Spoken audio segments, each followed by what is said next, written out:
I just got home from work and wife wasn't there, which is unusual. Seorang ibu muda menghilang tanpa jejak saat sedang jogging. Para polisi dan FBI hingga masyarakat setempat dikerahkan untuk mencarinya.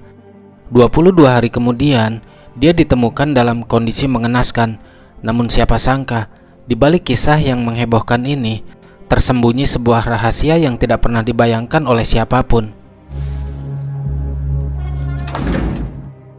Berlatar di California tahun 2016, kita diperlihatkan dengan sebuah keluarga yang terdiri dari sang ayah bernama Kate, sang ibu bernama Sherry.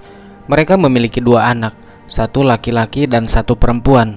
Di hari itu, mereka sedang persiapan untuk merayakan hari ulang tahun putri mereka yang ke-4 tahun. Di saat acara sedang berlangsung, terjadilah sebuah insiden yang dimana istana balon yang Kate sewa tiba-tiba roboh dan mengenai orang lain. Untungnya kedua anak itu baik-baik saja. Tentu saja hal itu membuat Sherry merasa kesal karena sang suami menyewa istana balon dengan harga yang murah, sedangkan Kate baru saja membeli mobil. Namun Kate menjawab jika mobil merupakan kebutuhan untuk mengantar anak ke sekolah dan transportasi untuk dirinya bekerja. Sherry hanya ingin memberikan yang terbaik di hari ulang tahun putrinya itu. Menurut sang suami, keperluan untuk kebutuhan pesta ulang tahun putrinya itu tidak perlu yang mahal-mahal, termasuk menyewa istana balon. Sedangkan pemikiran istrinya, lakukan yang terbaik agar tidak terjadi insiden seperti tadi yang membuatnya malu di depan orang-orang. You're wrong. Didn't go well. Just be happy it went so well. Money on a party for you. Merasa bersalah, Kate pun akhirnya meminta maaf. Di sini Sherry meminta izin untuk bekerja agar bisa membantu sang suami dalam mencari uang dan memperbaiki finansial mereka. Diketahui Kate bekerja sebagai manajer di toko grosir. Gaji yang ia dapatkan setiap bulannya masih pas-pasan. Belum lagi biaya sekolah anak, biaya cicilan rumah, bayar cicilan mobil dan kebutuhan sehari-hari. Namun Kate tidak mengizinkan Sherry untuk bekerja supaya dia bisa lebih fokus mengurus rumah dan mengurus kedua anak mereka. I'm sorry. I can contribute. Let me get a job. You all right? We can just tighten our belts. Wife doesn't need to contribute. Di pagi hari, sang ibu menyiapkan sarapan dan bekal untuk dibawa kedua anaknya ke sekolah. Setelah siap, Sherry mengantarkan mereka ke sekolah.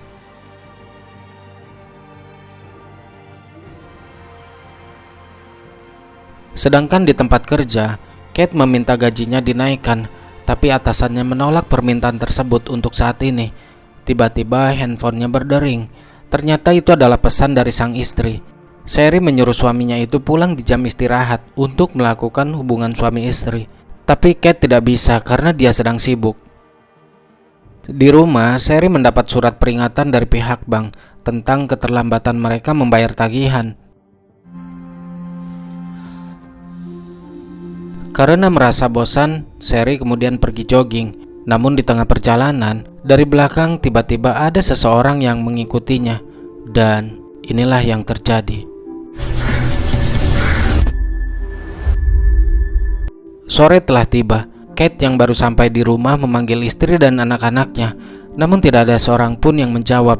Begitu juga ketika Kate mengirim pesan. Pesan dari Kate tidak dibalas oleh istrinya.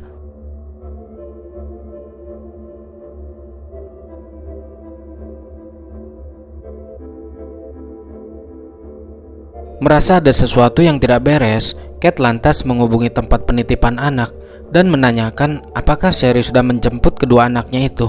Pengasuhnya bilang bahwa Sherry belum menjemputnya. Dia juga mencoba untuk menghubungi Sherry, tapi Sherry tidak mengangkat telepon dari si pengasuh. Bergegas Kate menuju ke tempat penitipan anak untuk membawa kedua anaknya pulang. Tapi sebelum itu, dia melacak keberadaan ponsel milik sang istri. I was just going to call you. What? Sherry never came to pick her up. I tried calling Sherry, but she didn't pick up.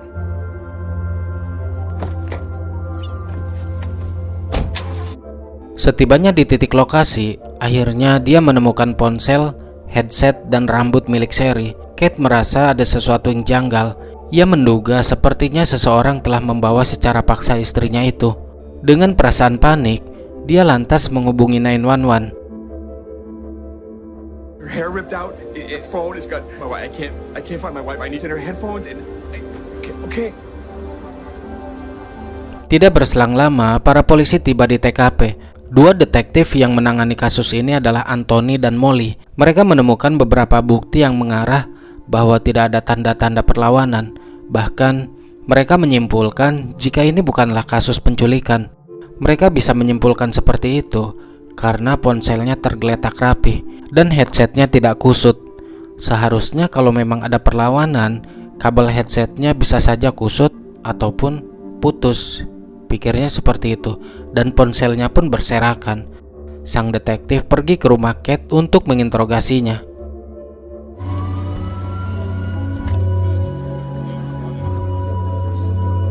Setibanya di rumah, detektif Molly bertanya mengenai pesan terakhir yang dikirim oleh Sherry. Apakah itu sudah biasa? Menurut Kate, itu adalah hal yang biasa dilakukan oleh sang istri untuk meminta berhubungan intim di saat dia sedang bekerja. Jadi tidak ada yang aneh dari pesan terakhirnya. From Mrs. Papini? Is this the last text that you received? Text like this to you? Yeah. Dan apakah Sherry memiliki musuh? Did you have any enemies? No. Mengetahui bahwa Sherry tidak memiliki musuh, lantas sang detektif menduga yang membuat Kate semakin panik. Dia mengatakan mungkin saja istrimu diculik oleh sindikat perdagangan wanita. Kate juga menjelaskan jika istrinya itu tidak mengalami gangguan bipolar ataupun skizofren. Namun akhir-akhir ini dia sering menangis entah karena apa. Kate sendiri pun tidak tahu. Yang jelas apapun yang terjadi, Sherry sangat menyayangi kedua anaknya dan tidak akan pernah meninggalkan mereka. She could have been a good target.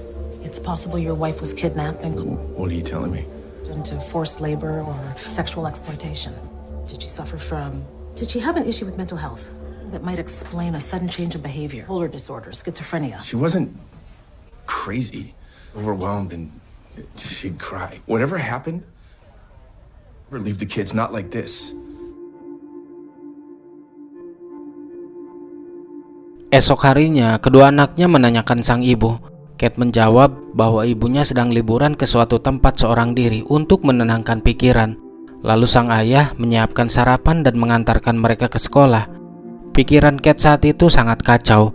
Dia benar-benar terpukul atas hilangnya sang istri.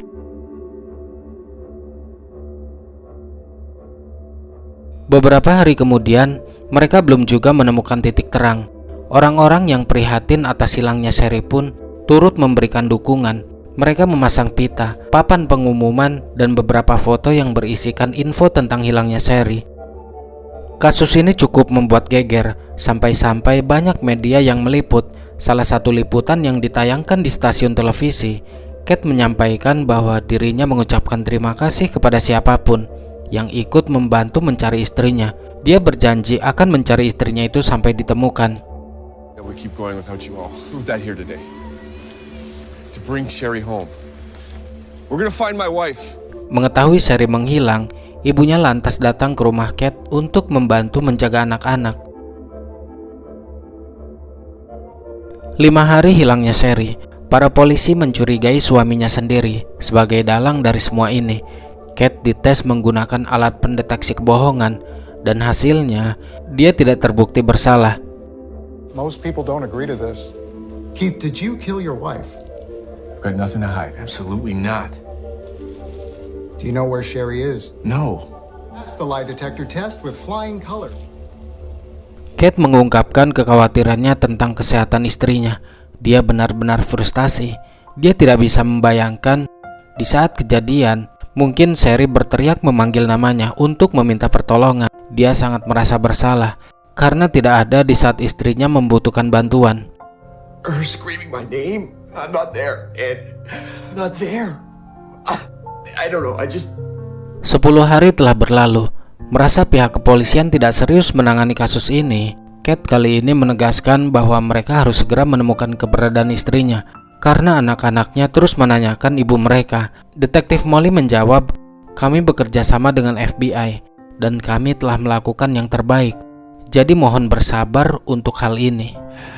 It's been 10 days of sleep every night. I know what happens to women when they go missing. Papini, believe me, what the FBI, we're doing everything. Hari demi hari terus berlalu. Tidak terasa kini memasuki hari ke-22.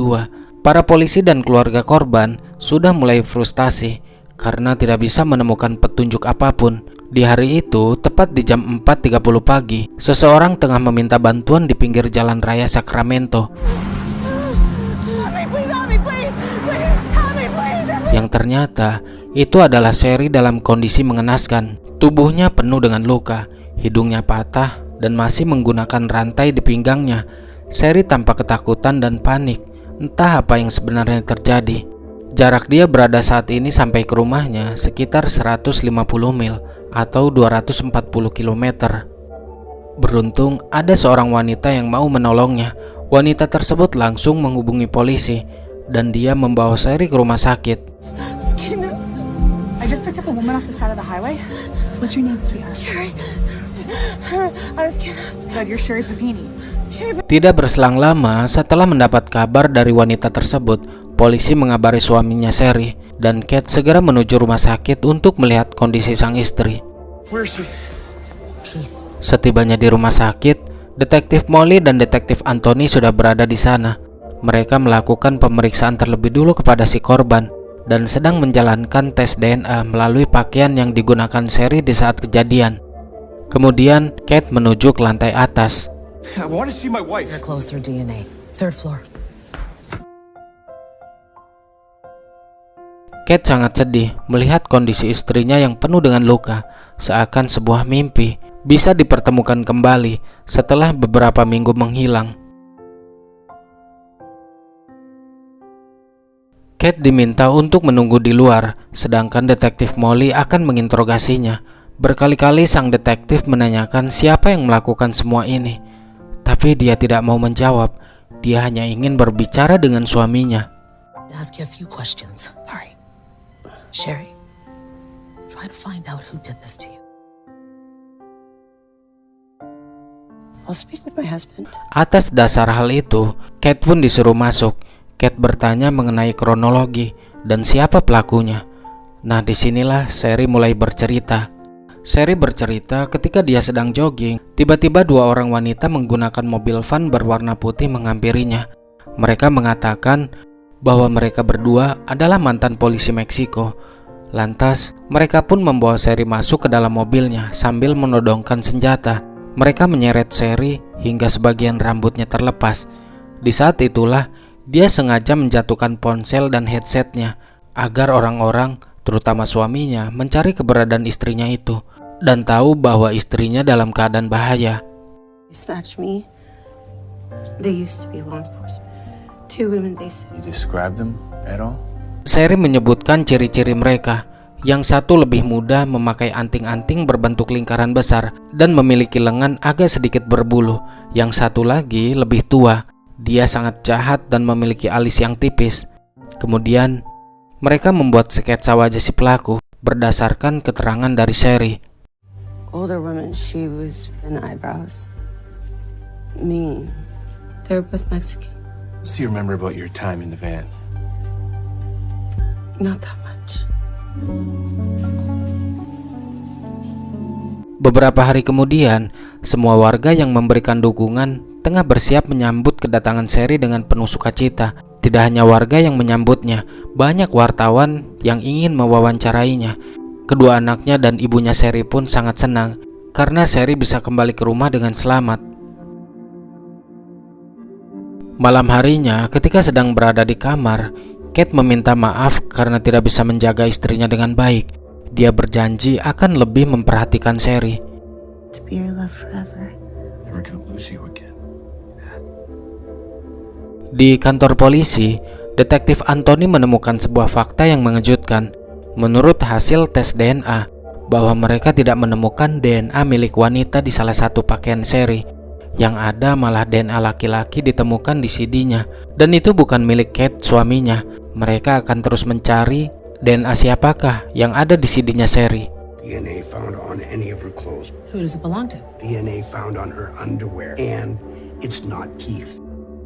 And every week, but match yet. We'll keep searching. Sebelum melakukan aktivitas ranjang, Sherry menunjukkan sebuah cap yang bertuliskan Exodus di belakang punggungnya. Dia pun tidak tahu apa tujuan mereka melakukan ini kepadanya. Namun setelah dia cari, itu adalah cerita yang ada di dalam Alkitab tentang budak yang dibebaskan. Bible about freed slaves. It's okay. All that matters is that I'm back with you. Esok harinya, Sherry dipanggil ke kantor polisi untuk dimintai keterangan mengenai apa yang terjadi di hari pertama dia diculik. Sherry pun bercerita saat pertama dia diculik, dia tidak bisa tidur semalaman. Mereka mengurungnya di lemari, tangan dan kaki dirantai, serta akan membiarkan Sherry buang air kecil di litter box. Sesekali mereka mengizinkan Sherry untuk mandi. Mereka berbicara menggunakan bahasa Spanyol, dan dia tidak mengerti dengan apa yang mereka katakan. Ketika Sherry diminta untuk mengingat semua yang telah terjadi, dia pun berkata, I can't remember it all. Had me chained. They kept me in a closet. I'd hardly sleep myself and let me relieve myself. Hubungan Sherry dan ibu kandungnya yaitu Loretta sedang tidak baik-baik saja karena suatu alasan. Di saat mereka sedang makan di luar, Loretta berpesan jika ada sesuatu atau butuh curhat, Sherry bisa cerita kepadanya. Loretta siap untuk mendengar keluh kesah putrinya itu. What I need to tell you. Here to listen. What That you want to tell me. Beberapa hari kemudian, Sherry mengadakan pesta kecil-kecilan untuk merayakan ulang tahun pernikahan mereka yang ke-7 tahun, sekaligus merayakan atas selamatnya Sherry. Mereka mengundang beberapa orang dari komunitas gereja. Sherry menemui kedua sahabatnya dan menceritakan kengerian yang telah terjadi kepadanya. Salah satu dari mereka bertanya, apakah Sherry tidak melawan mereka? Sherry menjawab tidak, karena badan mereka sangat besar, sedangkan badanku ini kecil, jadi tidak mungkin untuk melawannya. Tapi menurut keterangan dari pihak kepolisian, katanya badan mereka tidak jauh berbeda dengan badanmu. Jadi mana yang benar? Sherry hanya bisa diam dan tidak bisa menjawab. Secara tidak sengaja, Kate mendengar pembicaraan mereka. Pada suatu hari, seorang veteran menemui detektif Molly di suatu tempat, yang ternyata dia adalah mantan suami Sherry. Sherry menikah dengan Kate, statusnya sudah janda, tapi belum memiliki anak. Dia menceritakan kepada sang detektif bahwa pernikahan dia dan Sherry dulu sebuah kebohongan besar. Selama 5 tahun, Sherry tidak pernah benar-benar cinta, melainkan hanya ingin asuransi kesehatannya saja. Itu semua Sherry lakukan hanya demi uang. Dan bisa saja penculikan ini hanya akal-akalan dia. Jadi kasus ini harus benar-benar diselidiki. Mantannya itu nggak mau Sherry membohongi publik dan pihak kepolisian, karena dia adalah seorang wanita yang manipulatif. I'm a veteran. Married her because she said she needed money. Our marriage was mine, medical insurance. She lies about everything. It's just a word she says. She said it was for the money. Why are you coming forward now? Talk about this decision. Same press conference. I'm embarrassed by all this. I lie about it. Sherry, she's a part of my past. Keesokan harinya, detektif Molly mengadakan konferensi pers dan menyatakan bahwa penyelidikan kasus penculikan Sherry masih terus berjalan dan belum selesai. Berharap pihak media terus mengikuti kasus ini, jangan sampai redup, karena pastinya ada fakta-fakta baru yang mengejutkan. About the Papini case. Investigation is far from over. Here to make a statement.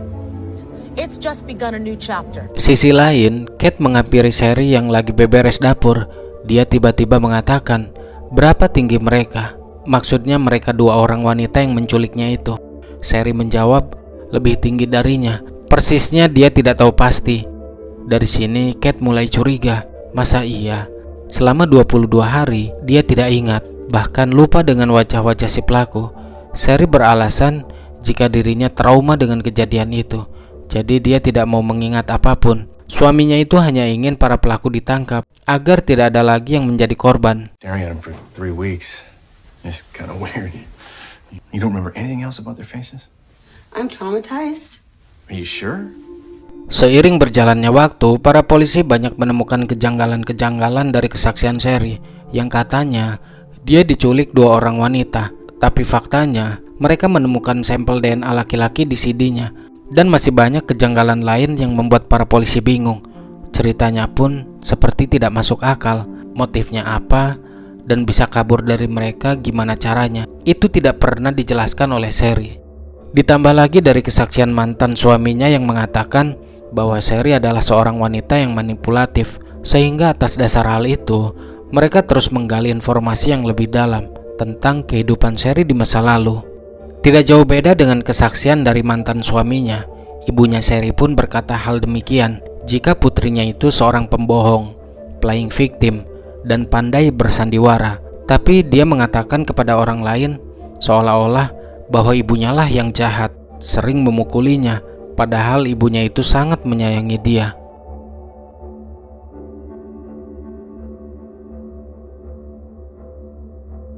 Singkatnya, 6 bulan kemudian, ada seorang pria bernama Andrew menemui detektif Molly. Dia mengatakan bahwa dirinya pernah melihat Sherry di rumah sepupunya. Kejadian itu tepat di mana Sherry dinyatakan menghilang. Saw Sherry at Chris's place. Is him? When she was reported missing? Yeah.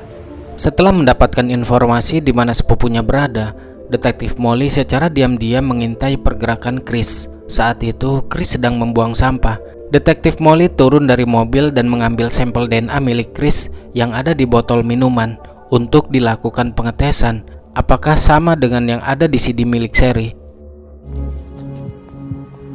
Dan apa yang terjadi selanjutnya?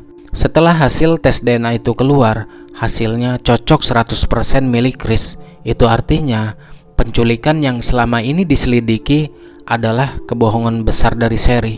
Dia tidak pernah diculik, melainkan selama 22 hari dia tinggal bersama pria lain, yaitu Chris. Di sana Chris menceritakan semua yang telah terjadi. Dia ternyata adalah mantan pacar Sherry sewaktu SMA dulu. Mereka saling mencintai satu sama lain. Sebenarnya Chris berencana akan menikahi Sherry, tapi karena suatu alasan, akhirnya mereka putus. Pada suatu ketika, tepat di hari kejadian, Sherry menghubungi Chris. Dia meminta bantuan untuk menjemputnya di suatu tempat, seakan mendapat angin segar. Tanpa pikir panjang, Chris menuju di mana Sherry berada. Namun sebelum pergi, dia meletakkan ponsel, headset, dan beberapa helai rambut agar seolah-olah dia diculik. Padahal itu semua kemauan dia untuk bisa pergi bersama Chris. Chris tentu senang karena wanita yang selama ini ia inginkan bisa kembali bersamanya, walaupun dengan jalan yang salah. Selama Sherry berada di apartemennya, banyak aktivitas yang ia kerjakan, seperti mencuci baju, membersihkan rumah, memasak, menonton TV, dan lain sebagainya. Dia mau menerima Sherry karena Sherry beralasan jika suaminya itu kasar dan sering memukulinya. Chris tahu betul apa yang dilakukannya itu salah. Secara Sherry masih memiliki suami, tapi karena dia masih cinta, dia tidak peduli dengan semua itu. Andrew, sepupu Chris, saat itu datang ke apartemennya. Secara tidak sengaja, dia melihat Sherry sedang berada di kamar Chris. Andrew awalnya tidak tahu siapa wanita itu. Yang dia tahu bahwa Sherry adalah pacar Chris. Dan setelah melihat berita, barulah dia sadar jika wanita yang berada di apartemen sepupunya itu adalah Sherry, yang merupakan istrinya orang. Dia bingung harus berbuat apa saat itu. Mau ngelapor juga merasa nggak enak sama Chris. Tapi akhirnya setelah 6 bulan, dia memberanikan diri menemui detektif Molly karena dia dibayang-bayangi rasa bersalah. Terkadang Sherry merasa bersalah karena telah meninggalkan suami dan anak-anaknya. Hal itu pun dia ungkapkan kepada Chris. Dia membuat skenario yang sempurna agar terlihat seperti benar-benar diculik, walaupun harus dengan cara menyakiti dirinya sendiri. Dia meminta Chris untuk mencap punggungnya, lalu melemparkan sesuatu menggunakan stick golf. Chris awalnya tidak mau karena dia tidak tega, tapi karena Sherry terus memaksa, akhirnya sehingga wajahnya bonyok dan hidungnya patah demi sebuah kebohongan. Setelah itu, Chris mengantarkan dan meninggalkan Sherry di tepi jalan raya, dan sampailah kita di adegan di mana Sherry meminta pertolongan.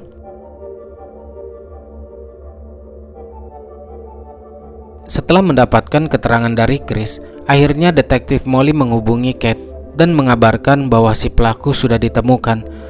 Tentu saja kabar itu membuat Sherry panik. Mereka diminta untuk datang ke sana.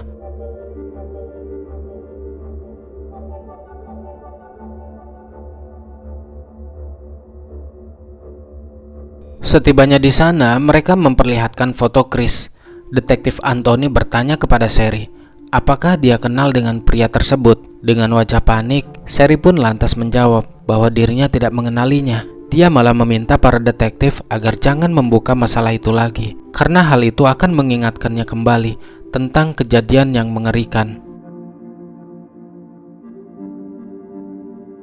Detektif Molly berkata bahwa ada seorang pria bernama Andrew melihat Sherry di apartemen Chris di saat dia menghilang. Kate bingung apa yang sedang mereka bicarakan. We have an eyewitness. Ini bukanlah penculikan, Kate, melainkan istrimu melarikan diri bersama mantan pacarnya secara sukarela, ucap detektif Molly kepada Kate. Mereka berdua telah merencanakan ini atas perintah Sherry. Itu artinya kasus penculikan yang dialami Sherry adalah palsu. Di sini Sherry masih mengelak, meskipun beberapa bukti sudah dijelaskan, termasuk DNA seorang pria yang ada di CD milik Sherry. It's true. In faking her kidnapping, spearheaded by Sherry. No. Detektif Molly menjelaskan bahwa Chris sudah menceritakan semuanya. Chris juga mengatakan jika Kate sering memukuli Sherry. Kate benar-benar terkejut. Dia tidak menyangka jika istrinya tega memfitnah suaminya sendiri, padahal Kate tidak pernah berbuat kasar.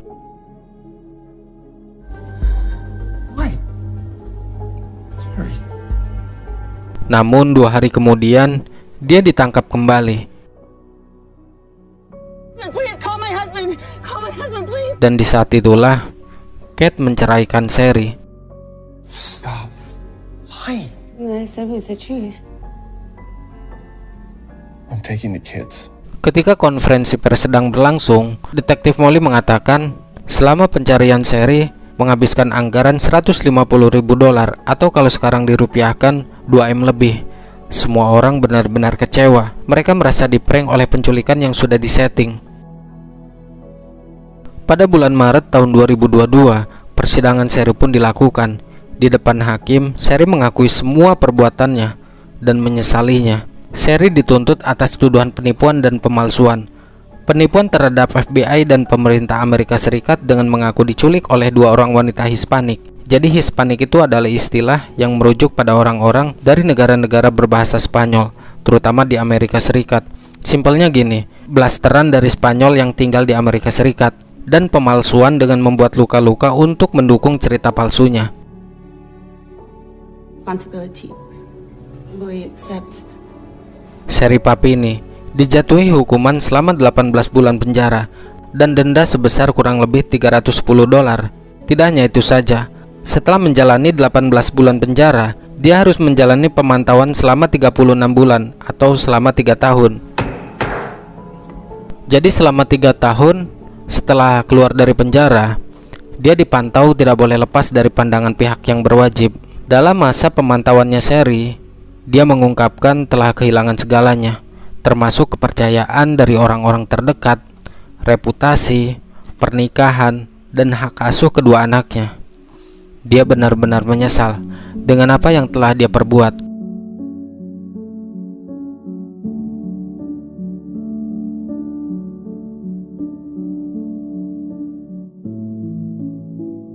Kebohongan yang dia bangun bukan hanya menghancurkan kepercayaannya sebagai seorang istri dan ibu, tetapi juga menyakiti banyak orang yang tulus berusaha menolongnya. Pada akhirnya, simpati yang ia dapat berubah menjadi kekecewaan mendalam dari seluruh dunia. Yang perlu digarisbawahi, pencarian perhatian lewat cara yang salah hanya akan berakhir pada kehancuran.